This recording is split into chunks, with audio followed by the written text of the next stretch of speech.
Hello बच्चों, ये प्रश्न को देखते हैं। तो प्रश्न में क्या रखा है, BF3 को विभिन्न कार्बनिक अभिक्रियाओं के उत्प्रेरक की भांति प्रयुक्त किया जाता है, क्योंकि यहाँ चार विकल्प दे रखा है।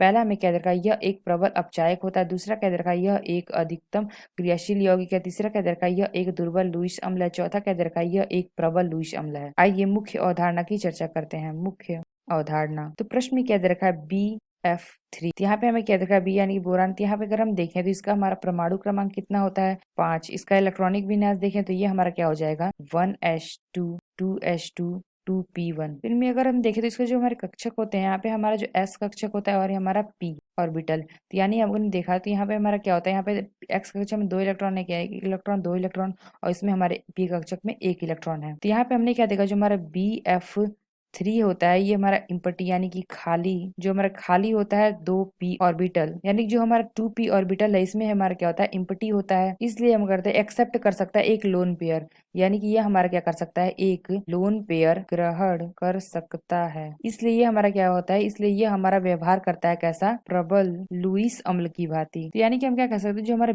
BF3 है, पीछे की ओर आबंधन के कारण B जो हमारा होता है बोरान पर बढ़े हुए इलेक्ट्रॉन घनत्व के कारण ये हमारा एक प्रबल लुईस अम्ल होता है। इसलिए हमें क्या कहते हैं, अनेक कार्बनिक अभिक्रियाओं में एक उत्प्रेरक की भांति यह प्रयुक्त किया जाता है। तो यहाँ पे हमने क्या देखा, जो हमारा BF3 है, यहाँ पे हमने क्या देखा, इसके जो हमारा ये क्या होता है, खाली 2p कक्षक होते हैं यहाँ पे। इसलिए क्या होता है, एक लोन पेयर ही हमारा क्या कर सकता है, ग्रहण कर सकता है। इसलिए हमारा क्या करता है, यह एक्ट यानी कि व्यवहार करता है कैसा, प्रबल लुईस अम्ल की तरफ। तो आइए अपना विकल्प देखते हैं कौन सा विकल्प सही है। तो पहला क्या देखा, यह एक प्रबल अपचायक होता है, तो यह विकल्प हमारा गलत होगा। तो बी क्या देखा, यह एक अधिकतम क्रियाशील यौगिक होता है, तो यह विकल्प भी हमारा गलत होगा।